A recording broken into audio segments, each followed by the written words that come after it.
கட்சி வந்து அடிமட்டத்துல வலிமையாக இருக்கு.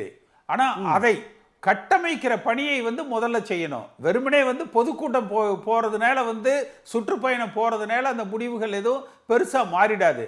பல மாவட்டங்கள்ல கூட்டங்கள் நடந்த பொழுது அங்க அந்த கட்சி உறுப்பினர்களுக்கு இடையில பொறுப்பாளர்களுக்கு இடையில பல கருத்து வேறுபாடுகள் வெளிப்பட்டு இருக்குது. அப்ப முதல்ல அந்தந்த மாவட்டங்களில் இருக்கிற கட்சி நிர்வாகிகளிடத்துல ஒரு ஒற்றுமையை ஏற்படுத்தணும். அவர்களது கருத்துக்கள் என்ன என்பது மாவட்ட வாரியாக கலந்தாய்வுகள் நடத்தி கேட்கப்படணும். முதல்ல கட்சிக்குள்ள ஜனநாயகம்னா கருத்து வேறுபாடு இருக்கதா செய்யும். சர்வாதிகாரத்துல தான் கருத்து வேறுபாடு வராது. பயத்துல முடிச்சிட்டோம். அதனால ஜனநாயக கட்சியில அப்படிதான் வரும். அதாவது திரு எடப்பாடி பழனிசாமியை பொறுத்த வரைக்கும் கட்சி தன்னுடைய கட்டுப்பாட்டில் இருப்பதாக ஒரு 3000 பேரை கூட்டி அவர் நிரூபித்திருக்கிறார். அதுல மாற்று கருத்து இல்லை. ஆனா பர்செப்ஷன் பாலிடிக்ஸ் அப்படின்னு ஒன்று இருக்கு. வெளியிலிருந்து பார்க்கிறவர்களுக்கு ஒரு அதிமுக கட்சிக்கு உள்ள சில உட்கட்சி பிரச்சனைகள் இருக்கு, சில சங்கடங்கள் இருக்கு. அது கீழே கிளை அளவுல இருக்கு, மாவட்ட அளவுல இருக்கு. இப்ப அந்த உறுப்பினர் அட்டை கூட பார்த்தீங்கன்னா பெரும்பாலானவர்களுக்கு போய் சேரல.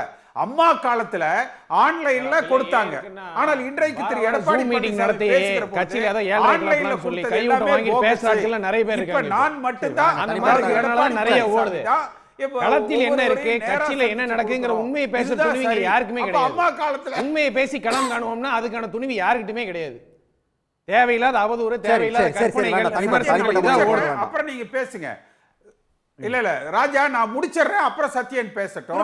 எடப்பாடி பழனிசாமி இன்றைக்கு பேசியது ஆன்லைன் உறுப்பினர் சேர்க்கை என்பது ஹம்பக், அது ஒரு போலியானது, அது வந்து ஒரு எண்ணிக்கையை வேணும்னே உயர்த்தி சொல்லிட்டாங்கன்னு சொல்லி இன்னைக்கு எடப்பாடி பழனிசாமி சொன்னாரு. அதனால அவர் வந்து நேரடியாக சந்திச்சு உறுப்பினர் அட்டைகளை கொடுக்கிறோம்னு சொன்னாரு. ஆனா கீழே இருக்கிறவங்களுக்கு உறுப்பினர் அட்டைகள் வர்றது இல்லை. எடப்பாடி பழனிசாமிக்கு வேண்டப்பட்ட நிர்வாகிகளிடத்துல கொடுக்கப்பட்டு அந்த நிர்வாகிகளுக்கு வேண்டப்பட்டவர்களிடத்துல மட்டும் உறுப்பினர் ஃபாரம் கொடுக்கப்பட்டு அவர்கள் விருப்பப்படுறவர்களுக்கு மட்டுமே அந்த உறுப்பினர் அடையாள அட்டைகள் போடப்பட்டு அதுவும் அந்த நிர்வாகிகளே வச்சுக்கிறாங்க.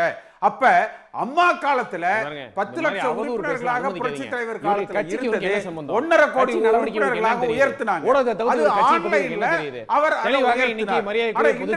எடப்பாடி 90 விழுக்காடு பணிகள் நிறைவடைந்திருக்கின்றன. இந்திய அரசியல் அரங்கத்திலே 2 கோடி உறுப்பினர்களை வீடு தேடி போய் கொடுத்த ஒரே கட்சி அம்மா காலத்துல போலி யார் வேணாலும் வெரிஃபை பண்ணிக்கலாம்ங்கறாரு. நடைபெற்ற ஊடகத்துல உட்கார்ந்து அதிமுக முன்னாள் எம்பிங்கிற ஒரே டைட்டில் வச்சுக்கிட்டு வந்து தேவையில்லாத கருத்தை பேசுறது, தேவையில்லாம அவதூறு பேசுறது. சரி ஓகே சுருக்கமா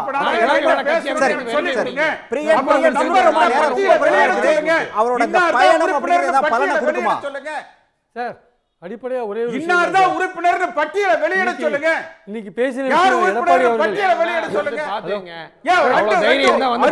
குடும்பம் இருக்கு, 2 கோடி கற்பனையில அடிச்சு விடுறதுக்கு பதில் சொல்லிடுமே. வேணா வந்து பாத்துங்க.